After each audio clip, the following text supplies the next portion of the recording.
سستی خواہشوں کو مار دیتی ہے، غصہ عقل کو ختم کر دیتا ہے، خوف خوابوں کو قتل کر دیتا ہے، انا ترقی کی راہ روک دیتی ہے، حسد سکون چھین لیتا ہے اور شک خود اعتمادی کو توڑ دیتا ہے۔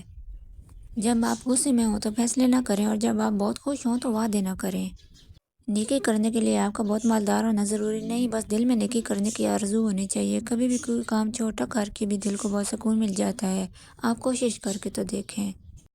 رسول اللہ صلی اللہ علیہ وآلہ وسلم نے فرمایا، جب تم میں سے کوئی شخص کسی ایسے آدمی کو دیکھے جو مال اور شکل و صورت میں اسے بڑھ کر ہے تو اسے ایسے شخص کا دھیان کرنا چاہیے جو اسے کم درجے کا ہے۔ وقت بدلنے میں دیر نہیں لگتی، عام انسانوں کے لیے بہت بڑا سبق ہے۔ جو شخص 50 مرتبہ سورۃ اخلاص پڑھتا ہے، اللہ اس کے 50 برس کے گناہ معاف کر دیتا ہے۔ مردے اپنی قبروں میں قید ہیں اور اپنی کوتاہیوں پر نادم ہیں، اور زندہ لوگ دنیا میں قید ہیں اور انہی چیزوں پر لڑ رہے ہیں جن پر قبر والے نادم ہیں، تو نہ وہ واپس آ سکتے ہیں اور نہ یہ عبرت حاصل کرتے ہیں۔ اے اللہ ہمیں ہماری غفلت سے بیدار فرما، آمین۔ فرشتے کیسے اعمال لکھتے ہیں؟ ایک برا عمل، گناہ کا ارادہ کرنا پھر اسے کر گزرنا۔ ایک اچھا عمل، برے کام کا ارادہ کرنا مگر اللہ کی خاطر اسے ترک کر دینا۔ ایک اچھا عمل، اچھے کام کا ارادہ کرنا مگر اس پر عمل نہ کرنا۔ ایک اچھا عمل، اچھے کام کا ارادہ کرنا اور اس پر عمل کر گزرنا۔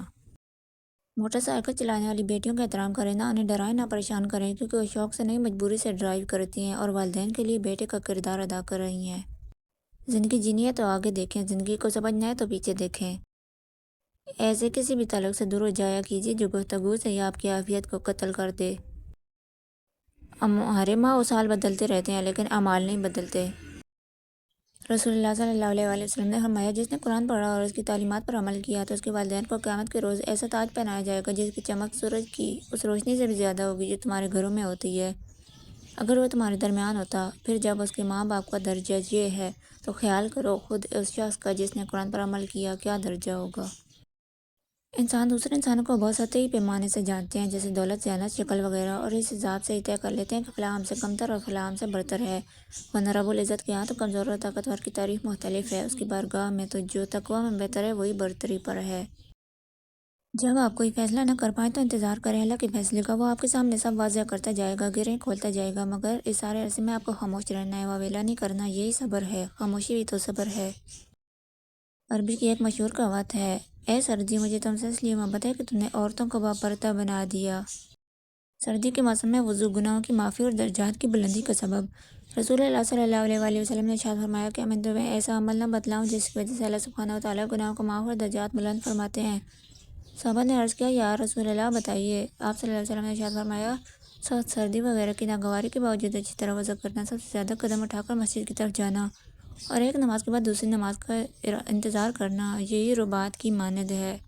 رسول اللہ صلی اللہ علیہ وآلہ وسلم نے فرمایا، جس نے اللہ کی رضا کے لیے سورۃ یاسین پڑھی اس کے پچھلے گناہ معاف کر دیے جائیں گے، لہذا یہ مبارک سورت مرنے والوں کے پاس پڑھا کرو۔ رسول اللہ صلی اللہ علیہ وآلہ وسلم نے فرمایا، میں جنت کے دروازے پر کھڑا ہوا تو اس میں داخل ہونے والے کی اکثریت غریبوں کی تھی، مالدار جنت کے دروازے پر حساب کے لیے روک لیے گئے تھے، البتہ جہنم والوں کو جہنم میں جانے کا حکم دے دیا گیا تھا، اور میں جہنم کے دروازے پر کھڑا ہوا تو اس میں داخل ہونے والی زیادہ عورتیں تھیں۔ نیک اور اچھے لوگوں کی صحبت سے ہمیشہ بھلائی ملتی ہے، کیونکہ ہوا پھولوں سے گزرتی ہے تو وہ بھی خوشبودار ہو جاتی ہے۔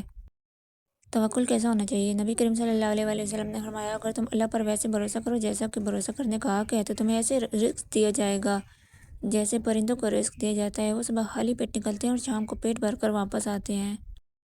رسول خدا صلی اللہ علیہ وآلہ وسلم نے فرمایا، اپنی اولاد کا احترام کرو اور ان کا آداب و نیکی کے بارے میں بتاؤ تاکہ تم بخشے جاؤ۔ گناہ گونگے نہیں ہوتے، جب بھی انہیں موقع ملتا ہے وہ مکافات عمل کی لاٹھی ہاتھ پکڑے ایک دم سے انسان کے سر پر برستے ہیں۔ یہ اللہ کی وہ لاٹھی ہوتی ہے جو بے آواز ہے مگر انسان کے ہوش لمحوں میں ٹھکانے لگا دیتی ہے۔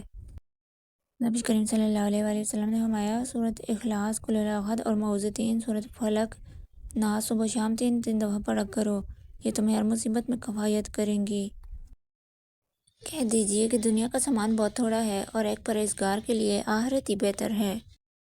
رزق کی طلب میں حرص اور غیر حلال طریقوں سے اجتناب۔ رسول اللہ صلی اللہ علیہ وآلہ وسلم نے ارشاد فرمایا، رزق کی طرف جلد بازی نہ کرو، کیونکہ بندہ اس وقت تک نہیں مرتا جب تک اس کے نصیب کا آخری رزق اس تک نہیں پہنچ جاتا، اور اس کی طلب میں اس چیز کا خیال کرو کہ حلال حاصل کرو اور حرام کو چھوڑ دو۔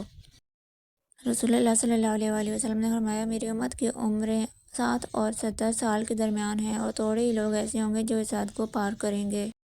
ہمیں اللہ تعالیٰ کو اپنی سچویشن کی وضاحت دینے کی ضرورت نہیں ہوتی، وہ ہمارے حالات ہم سے زیادہ اچھی طریقے سے سمجھتا ہے۔ اس کی شریعت بھلے کتنی سخت ہے مگر اندھی نہیں ہے۔ دو باتیں عقل کا عیب ہیں: کہنے کے وقت چپ رہنا اور چپ رہنے کے وقت بولنا۔